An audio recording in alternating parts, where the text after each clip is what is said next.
mute, Simon. I don't know if you're trying to talk to me or not. Hello, can you hear me? I I'm can hear just you now, gonna. Simon. How are you doing? Hey, I'm good, thank you. So I'm just sorting out my settings here. So Oh, no problem. okay, yeah, I'm just using the office. So I haven't actually done things here for a while. A Zoom call wouldn't So be the same unless you had to tinker with. Oh, that's look at that! You've got a everything. green screen. I have, yeah, it's a bit green behind me, but obviously this is for recording and stuff. So Okay, yeah, does that look all right? it looks great. Yeah. So, do you normally put in the background? So, if you're doing commentary, there's like I don't know, like I guess it'd be like match of the day. There's like a table and there's big screens. That's right. Yeah, I mean, I can probably do that now, actually, Oh, that'd somehow. be awesome. Make it look a bit more flash. All I've got behind me is my empty trophy cabinet. It looks like no trophies in there. No, No, I none did at it. all. I was lucky enough to be invited on a podcast with Gethin Jones about basically about weird sports. And we spent the Right. whole podcast taking the piss out of me because I've had three fights, three losses, and I've got no trophy cabinet.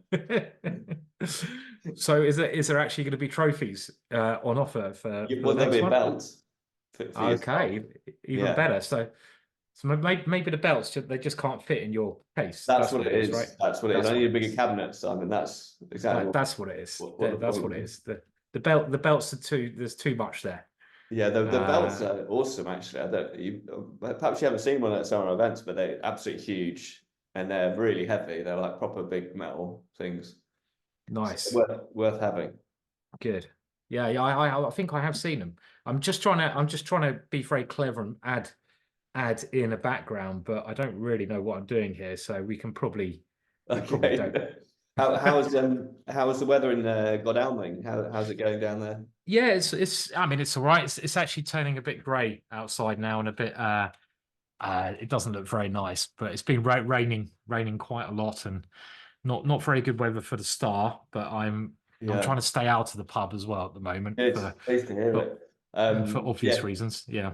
but yeah. So thanks for inviting Matt and I down to visit. It was actually Yeah. quite wet then. I remember coming in and there's this beautiful sort of little bridge, and then you've got like Yep. an old mill. It's like something out of the Hobbit, but it was almost completely flooded. Like the river was seriously high. So hopefully that's gone down a bit. But Yeah. I have Yeah. this And I image mean in my head of you kind of doing road work, jogging through like this Hobbit style. So, yeah, yeah. village is really nice. Yeah, and it is a lovely village. It's quite, chilled out. And as you see, there's never any trouble down here and some Mm, nice little pubs and stuff like that.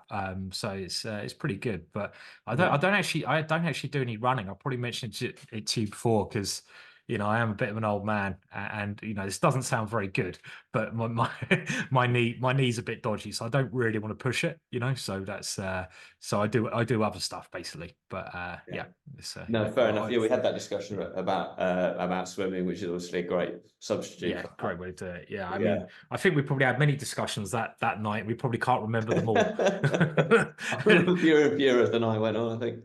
But Yeah, how is training going with it? Because I know you've got Aldo who's helping you out there. How's that progressing? Are you happy with what's yeah, going? yeah. It's going okay. I mean, what I'm doing is I basically have a guy I've been one on one twice a week, which I've been doing for quite a while anyway. Just at the bandstand. So you've probably seen that. It's quite nice. He's out in the open by the church. So you've got the church in the background. So that's sort of 2 hours a week I always do. And then been doing a couple of sessions, Aldo, when we can fit it in. So I'm going up to see him tomorrow.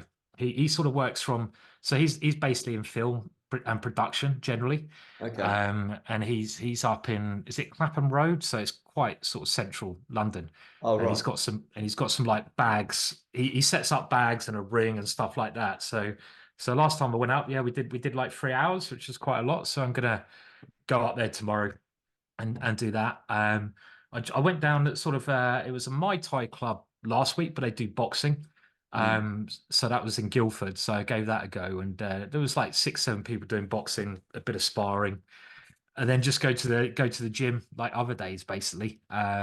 Which it's going all right, and fitness seems to be okay, and I'm just trying to watch the diet, basically not drink is my Yeah. main one.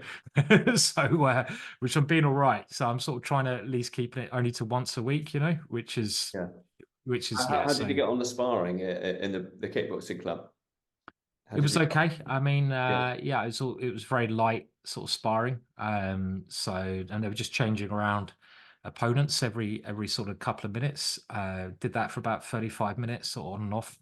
And yeah, it was fine. I mean, it's quite weird sparring, isn't it? Because you always sort of hold back, especially if you're going somewhere new, so you've got to sort of gauge the right level to Mm. spar at, I guess, and maybe that gets more intense, hopefully leading up to the fight. But I've only been to this place once, so that's probably something I need to look at getting a bit more practice with as we get nearer to the date. But it was okay. Yeah, I mean, it was fine doing it there. I mean, there was one interesting moment, which I think it was like the third round or second round. I was faced with quite a scary looking girl who had tattoos on her face and everything. So I thought, okay, she's probably gonna have the better of me. And So she had tattoos on her face. yeah, on her Yeah. face. So I was like, yeah, this is the kind of club it was. So it was like, okay, and it's sparring, and I very softly jabbed her and got through to her face, and she actually went mental, and she started screaming. She didn't have a mouth guard in, and I was like, oh, so I'm really, I know, I felt terrible, and she stormed out the club. Uh, so, Really? Well, I can yeah, assure you, anyone sparring in our club will have a mouth guard in for I sure. know, I know exactly, and all the other guys were really apologetic. Says she does this very often, and they didn't realize she wasn't wearing a mouth guard, and it was like bloody hell, what is this place? Uh, so that was, but I felt obviously very bad because I just jabbed a girl on the face and she left the club. But apparently she's done this last 3 times, so that made me feel a little bit better. And but obviously when you spar, without a mouth guard, I had no idea she wasn't Yeah, wearing a gum shield that's on her at all. really. She No, obviously has done it yeah. before. She knows she should be wearing a Yeah. mouth guard. So Yeah, exactly. So that was a bit of it, kind of interesting, but yeah. So I've got to get more experience sparring, obviously, but I think my fitness is pretty okay, to be honest, and I'm not not smoking and stuff like that. So yeah. taking it as serious as I can. Yeah. Oh, Yeah. So sparring is an interesting one, isn't it? Because you're right, you are kind of holding back, yeah. especially if you've not sparred in that club before. They won't want to, Yeah. Yeah. people going it in hard.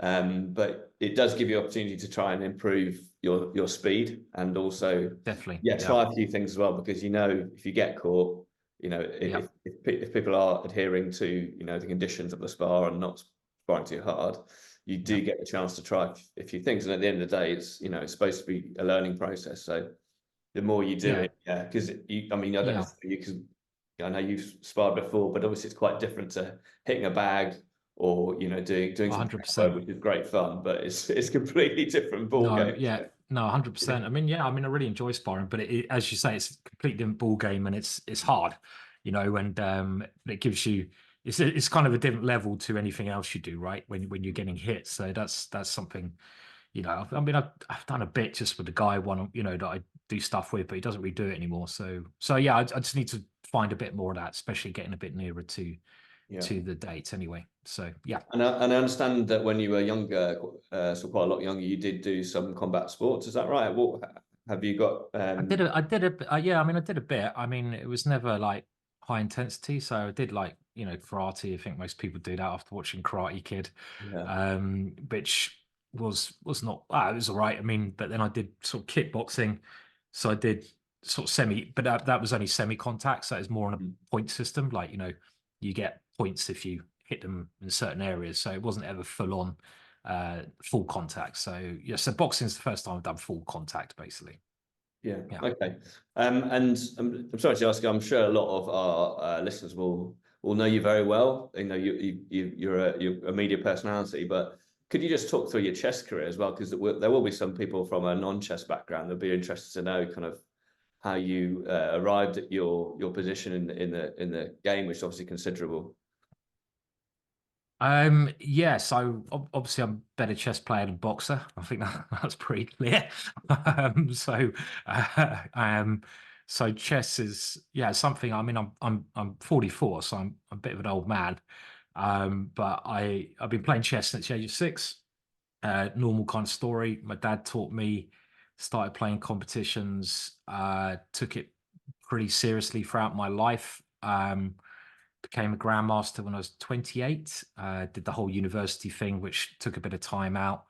And yeah, I don't think there's that many grandmasters in Britain. I don't know, maybe like 20, 30, something like that. Active, probably less than that, who actually play. And some of my results have I've sort of been British speed chess British champion, not world champion, that's pushing it, and British rapid champion, and I've come second in the main British championships twice, maybe. But I've played a lot. So I've played sort of around the world, world junior events, and it's kind of been my life really, sort of playing and doing chess related things. So yeah. Yeah, I mean, and you're obviously well known in the sport in general, aren't you? You do a lot of things outside Yeah, the competition arena. that's right. I mean, so yes, I started doing, mainly video stuff, so educational stuff. So have a YouTube channel, sort of go by Ginger GM there on YouTube, and do sort of various kind of videos, and I have a website where I sell instructional sort of courses to try to help you get better at chess, and sort of mainly work for a company Chessable, making chess courses, and done a lot of commentary on chess over the years, and things like that. So sort of all chess related stuff basically. Yeah, so we'll put a pin on the GM moniker, so I want to come back to that. But I'm unfortunately, Simon, some of my research included going on Wikipedia, so apologies for that. But, Right. but I understand Right. you sort of became more famous when you used an opening called the Hammerschlag, which I think translates as hammer blow in German, which sounds amazing. But Yeah. what was that all about? How did that come about, and how did that kind of become a thing in the chess community? I didn't realize it was called that, but Okay. I think I know what you're talking about, and I suppose I had a bit of a misspent youth, really. I mean, I think most chess players come from sort of bit of luxury and great parents, but I didn't really have that luxury as such. And I think this came about. I think it was a British Chess Championships, and I was an international master at the time, probably about 18, 19 years old, maybe.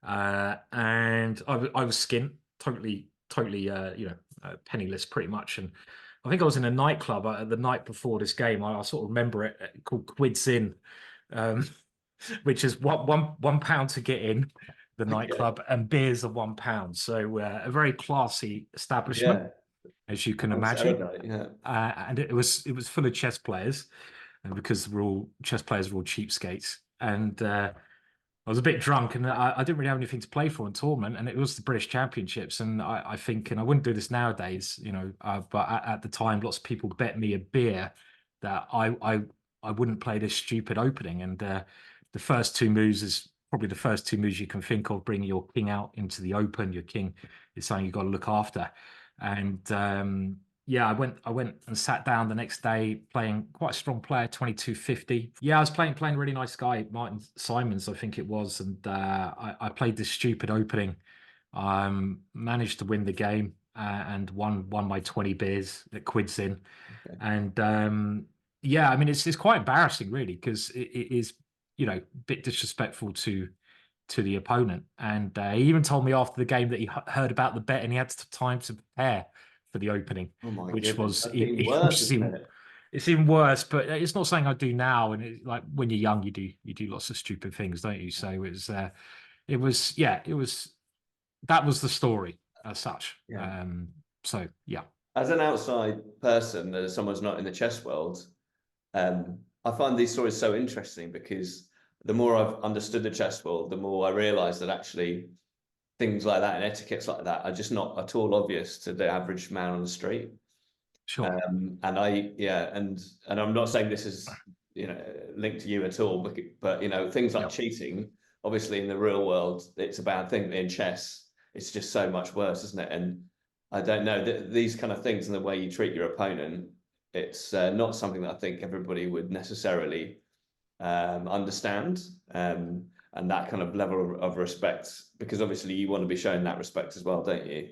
Yeah, I mean, I suppose I suppose if you did an analogy, you know, with boxing, it could be, you know, like a boxer doing, you know, sort of showboating quite hardcorely in the ring, which I can't remember. There's a boxer nowadays who does this, and there's many in history, you know, maybe doing a little, you know, just majorly showboating, kind of showing off in some ways, and it's certainly not saying, yeah, like I say, I do now, but it's a bit disrespectful to the opponent, I think. Yeah, we have a chess boxer called Carl Ouch, and yep, I don't think he would do that now. You know Carl, yeah, he likes beer too, but he a few times actually he did press ups in their chess rounds because he felt he had so much time on his clock.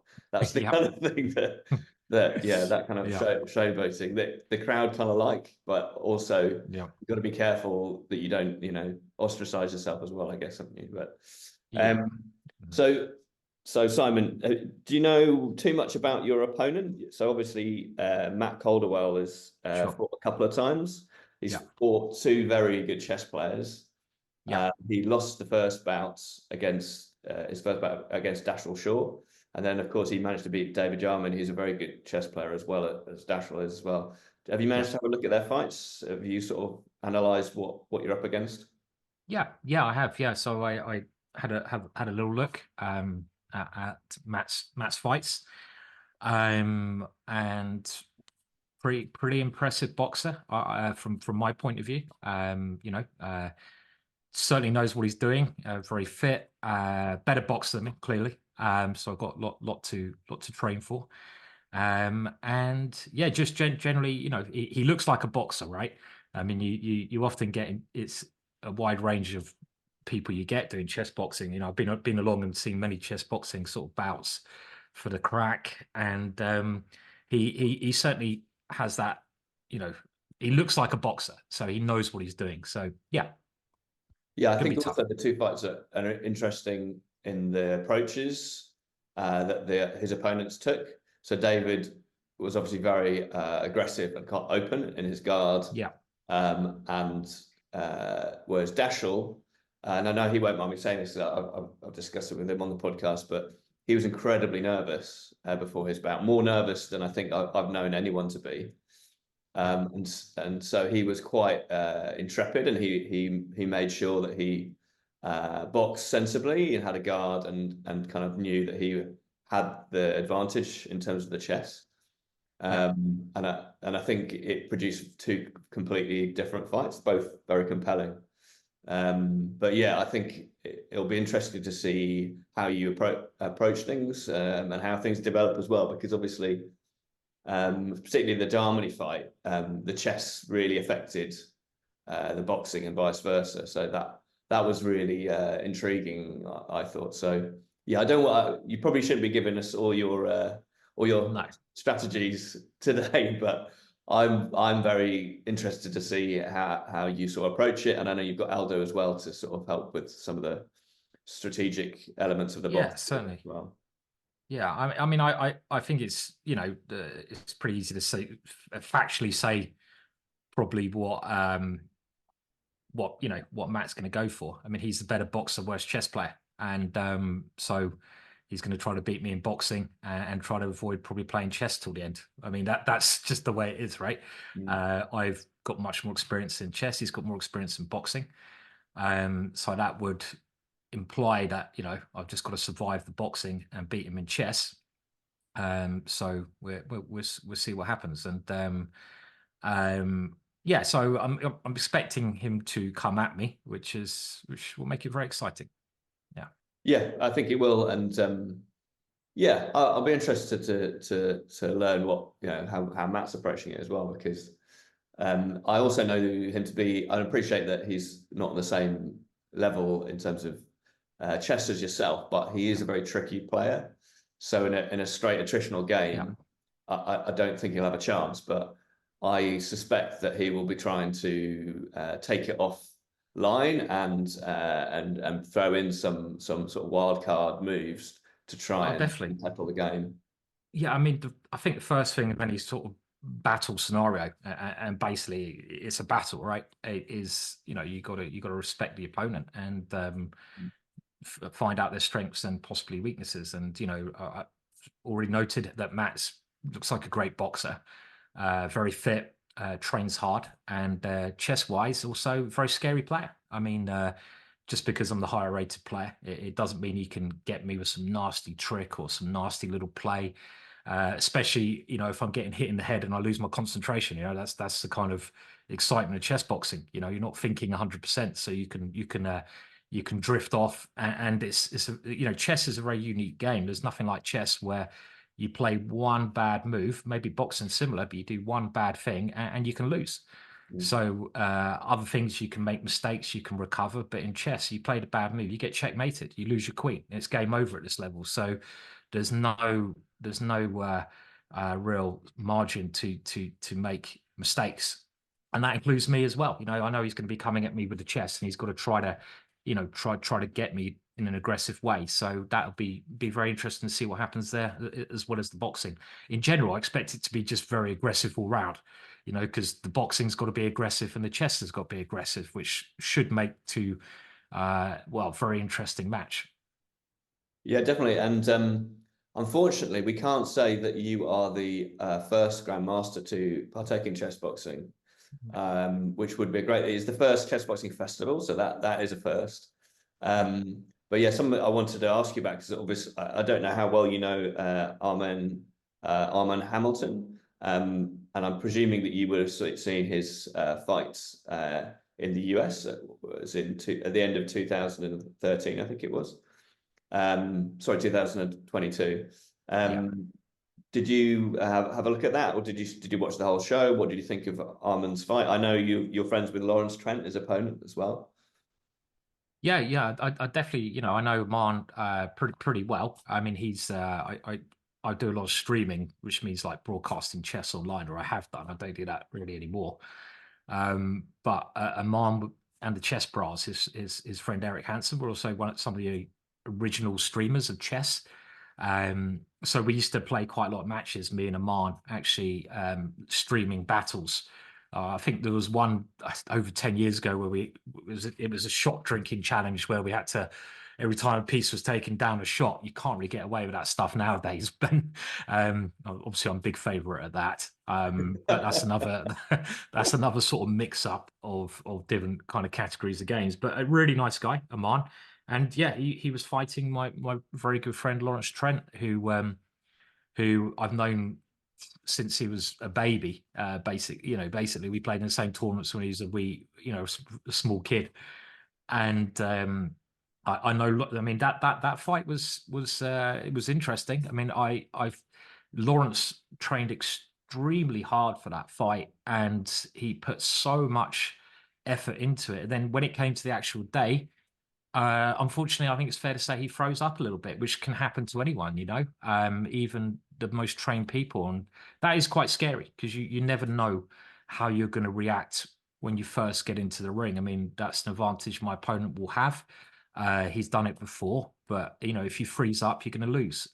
So keeping your wits about you is very important. And Aman won that fight actually in the boxing against Lawrence. And I'm sure if Lawrence fought again, he would do much better. Hopefully he will at some point. But it was an impressive display by Aman there. He kept his cool incredibly well. Yeah, I have to say I don't know. Obviously, Lawrence anywhere near as well as you. I know sort of. I've met him, spoken to him a few times, but he did come on to the podcast, and I had a great chat with him. And I watched some of his training videos, and I was very impressed with his technique. And what he was able to, sort of the level he was able to get to. I think, yeah, I know he's kind of involved in chess boxing in Berlin as well. It has been for a lot of years. So he's been around the sport. And also you can, when you chat to somebody, you can kind of know, you know, if they know boxing or not. And he definitely did. So yeah, I was quite surprised at how that bout went. And I guess it was just a case of, he just got overwhelmed, didn't he? It was just shock and awe tactics from Arman that's kind of paid off, and he never really found his feet in the boxing. Yeah, did he? That was Yeah, no, I mean, totally agree. He didn't get a chance to show his skill, and Aman came at him very aggressively, which I think you got to expect. And it kind of just Lawrence didn't really get his foot in the door, unfortunately. So it was it was kind of sad to see, because Lawrence is a mate, and as much as I like Aman, it would have been nice to see Lawrence show his ability, but it just shows you how scary it can be getting in the ring. And I think utmost respect to anyone who's done it already, yeah, I would echo that. I think just getting in the ring is not something Yeah. that everybody could do. So you've got to Mm. hand that to both of them. And despite not knowing either of them particularly well, you do want to see them show what they've got. And that was a bit of a shame, because it felt that given the time again, Lawrence he clearly has got more ability than he was able to display in that moment, and it just I think it just overwhelmed him. But and we did talk briefly about your moniker, the Ginger GM. But I understand. Am I correct in thinking you're not going to be fighting under that ring name, or are you going to be fighting under a different ring name, or what? I honestly haven't thought about it. I think over a couple of beers we we're throwing around lots of different ideas, but it doesn't really bother me too much. I mean, I think my sort of perspective is that stuff happens in life, and it's kind of a bit of a personal journey for me. So I don't really care too much, to be honest. I just want to get in there and do stuff for myself, really, more than anything. So maybe Ginger Gem. I mean, there was some Viking stuff floating about. I mean, there was I think the names were getting a bit more ridiculous as the points were going down. So I mean, whatever, it's all cool with me. Well, maybe we could farm it out to Blair, because he seems your friend Blair. He seems very good at those kind of names, doesn't he? Yeah, probably not a great idea there. So, yeah. I think he wanted me to. He put the Sugar Plum Fairy was his really his pick of music for me to come into the ring. That's what he Okay. And I think he's already claimed. He's already working on your choreography, is he? Yeah, and apparently he's my manager already, which I didn't even realise. Which is great. So so don't encourage him anymore, Gavin, please. Okay. I'll leave that for you and Blair to sort out between you. So Simon, we're coming to the end of the podcast. Thanks for coming on. But a question I like to ask everybody is, what is your favourite chocolate bar? Wow. Okay. My favourite chocolate bar. I mean, that's that's an interesting. You can tell a lot about somebody by the reasons they give for their favourite chocolate bar, I think. Can you? Right. Well, I have to say, I mean, I'm more of a savoury kind of character, but one chocolate bar I have been enjoying recently, or when I do get into the chocolate bar, is it's one, I think it's a Cadbury one. And maybe it's something like Marvelous kind of chocolate bar, and it has popping candy in it. Oh, I know those stuff. So you know the one. So you sort of eat it and you think, yeah, this is nice and smooth, nothing going on here, and then bang in your face, there comes a little pop. I know this stuff. It's it looks like a Willy Wonka kind of thing on the cover, doesn't it? That's right. Yeah, that's a great choice. That's a great choice. And just so the listeners know, I didn't prep you at all for that question, so I'm impressed. I'm straight up with that. So have you got anything you want to say to anyone out there? Say to your opponent, or say to anyone at home? Anything you'd like to sort of shout out to somebody? Not really. Looking forward to it. Like I say, it's a bit of a personal journey. I think anything that tries to improve you as a person is a good thing to do. We could all do with that at times, and got utmost respect for my opponent. I'm not one of these boxers who's going to say I'm going to rip his head off, because I've seen him fight, and he is the champion. So it's going to be interesting, and I know one thing for sure: it's going to be a very fun event, and it'll be who knows what's going to happen, and I'll certainly give it my best shot. And that's it really. Well, Simon, thank you so much for coming on the podcast, and also for agreeing to fight. It's a massive coup for us to have someone such as yourselves sort of shining a light on the sport. So we cannot wait to see you in the ring. The event is on the 5th and 6th of July. It's the first ever Chessboxing festival. you can get your tickets at chessboxing.com. And it's not just chess boxing. We've got a whole weekend of fun out in the sun. We've got an on-site brewery. We've got chess boxing films. We've got chess tournaments. We've got a little bit of boxercise and bits and pieces. So get yourself a ticket at chessboxingnation.com. And that's it, Simon. Yeah, thanks again for coming on. And I'll look forward to seeing you at training and seeing how things develop on the lead up to the event. Cheers, Gavin. Thank you very much. And yeah, it'll be a lot of fun. So thank you.